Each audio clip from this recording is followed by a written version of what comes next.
Hello friends, welcome to my channel DT coaching classes. देखिए, आज का मेरा टॉपिक है एप्लीकेशंस ऑफ ट्रिग्नोमेट्री। ट्रिग्नोमेट्री के स्टार्टिंग में मैंने आपको बता दिया था कि कहाँ कहाँ अप्लाई होता है ट्रिग्नोमेट्री। जब हम किसी टॉवर की या किसी ट्री की या किसी बिल्डिंग की हाइट या डिस्टेंस मेजर करते हैं या निकालना होता है, हमें मालूम नहीं है, तो उसके लिए ट्रिग्नोमेट्री अप्लाई किया जाता है। आज हम उसी के बारे में पढ़ेंगे, कहाँ कहाँ अप्लाई किया जाता है ट्रिग्नोमेट्री। उसके लिए सबसे पहले आपको हाइट एंड डिस्टेंस समझना पड़ेगा। ठीक है, जैसे मेरे पास ये टॉवर है, वो टॉवर जो है वो वहां से एक 20 मीटर की दूरी पर, दूरी मतलब कि ये, ठीक है, ये जो आपका दिया हुआ है ये पूरा क्या है, डिस्टेंस है। ठीक है, एक पर्सन यहाँ पे खड़ा है इस पॉइंट सी पर। ठीक है, इस पॉइंट सी पर एक पर्सन खड़ा है, वो क्या कर रहा है, 20 मीटर की दूरी पर ये हमारे पास ये टॉवर है जिसका नाम है, इसकी हाइट है ए बी। क्लियर, यहाँ से 20 मीटर की दूरी पर एक पर्सन खड़ा है, तो यहाँ पे लिखेंगे 20। फिर उसके टॉप का एंगल ऑफ इनिशियल, ये ऊपर देख रहा है। मैंने आपको ये भी चीज समझाई कि जब आप कोई पर्सन ऊपर देख रहे हैं तो यहाँ एंगल फॉर्म्ड होगा, उसको कहेंगे एंगल ऑफ एलिवेशन। और अगर कोई पर्सन ऊपर से नीचे देख रहा है तो यहाँ जो ऊपर एंगल फॉर्म्ड होता है जब वो नीचे की तरफ देख रहा है, ये पर्सन यहाँ पे खड़ा है टॉप ऑफ द हाइट, मतलब हाइट ऑफ द, उसके टॉप पे, बिल्डिंग के टॉप पे या किसी ट्री के टॉप पे या किसी मतलब कहीं ऊपर की हाइट पे खड़ा है, तो वो नीचे की तरफ अगर वो देख रहा है तो वहां पे जो एंगल बन रहा है वो एंगल ऑफ डिप्रेशन। जो ऊपर बनता है उसको एंगल ऑफ एलिवेशन कहते हैं। क्लियर, तो आपका एंगल ऑफ एलिवेशन जो है वो 45 डिग्री है, मतलब पर्सन जो ऊपर देख रहा है उसका एंगल ऑफ एलिवेशन कितना बन रहा है, 45 डिग्री। ठीक है, अब आपके पास ये हाइट दी हुई जो कि परपेंडिकुलर कहा जाता है, इसको हम परपेंडिकुलर कहते हैं। पाइथागोरस में मैंने समझाया था आपको, ये परपेंडिकुलर रहता है, नीचे वाला बेस रहता है और ये हाइपोटेन्यूज रहता है। ठीक है, तो उसी से हम इसको सॉल्व करेंगे।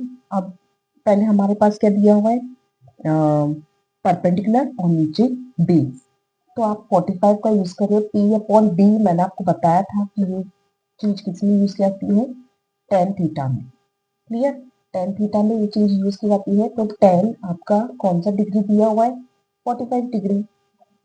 ठीक है, परपेंडिकुलर क्या है आपके पास, ए बी, और बेस क्या है आपके पास, बी सी।